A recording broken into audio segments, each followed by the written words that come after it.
Hi everybody, this is chapter 5 of Matilda by Roald Dahl and it's called Arithmetic. Matilda longed for her parents to be good and loving and understanding and honourable and intelligent. The fact that they were none of these things was something she had to put up with. It was not easy to do so. But the new game that she had invented of punishing one or both of them each time they were beastly to her made her life more or less bearable. Being very small, very young, the only power Matilda had over anyone in her family was brain power. For sheer cleverness, she could run rings around all of them. But the fact remained that any 5-year-old girl in any family was always obliged to do as she was told, however asinine the orders might be. That word means foolish.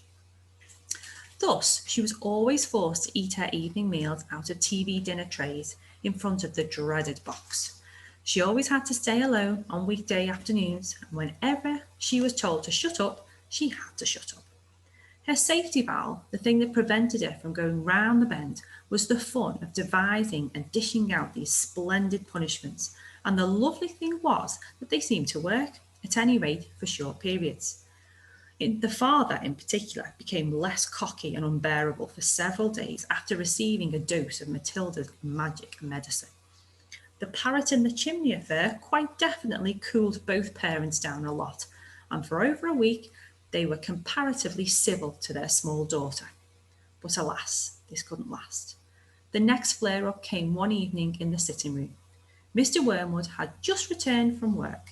Matilda and her brother were sitting quietly on the sofa, waiting for their mother to bring in their TV dinners on a tray. The television had not yet been switched on. In came Mr. Wormwood in a loud check suit and a yellow tie. The appalling, broad orange and green check on the shirt, jacket and trousers always blinded the onlooker. He looked like a low-grade bookmaker dressed up for his daughter's wedding, and he was clearly very pleased with himself this evening. So a bookmaker is somebody that takes bets, so you can pay a small amount of money and you see if whatever it is that you are betting on wins, and you might win that money back. He sat down in an armchair and rubbed his hands together and addressed his son in a loud voice. "Well, my boy," he said, "your father's had a most successful day. He's a lot richer tonight than he was this morning. He has sold no less than 5 cars, each one at a tidy profit. Sawdust in the gearboxes, the electric drill and the speedometer cables, a splash of paint here and there, and a few other clever little tricks, and the idiots were all fallen over themselves to buy." He fished a bit of paper out from his pocket and studied it. "Listen, boy," he said, addressing the son and ignoring Matilda. "Seeing as you will be going into this business with me one day, you've got to know how to add up the profits you make at the end of each day. Go and get yourself a pad and a pencil, and let's see how clever you are." The son obediently left the room and returned with the writing materials. "Write down these figures," the father said, reading from his bit of paper. "Car number 1 was bought by me for £278 and sold for 1,425. Got that?" The 10-year-old boy wrote the 2 separate amounts down slowly and carefully. "Car number 2, the father went on, "cost me £118 and sold for 760. Got it?" "Yes, Dad," the son said, "I've got that." "And car number 3 cost £111 and sold for £999.50. "Say that again," the son said. "How much does it sell for?" £999.50, the father said. "And that, by the way, is another of my nifty little tricks to diddle the customer." Diddle means to trick them. Never ask for a big round figure. Always go just below it. Never say £1,000. Always say £999.50. It sounds much less, but it isn't. Clever, isn't it? "Very," the son said. "You're brilliant, Dad." Car number 4 cost £86. A real wreck it was, and sold for £699.50. "Not too fast," the son said, writing the numbers down. "Right, I've got it.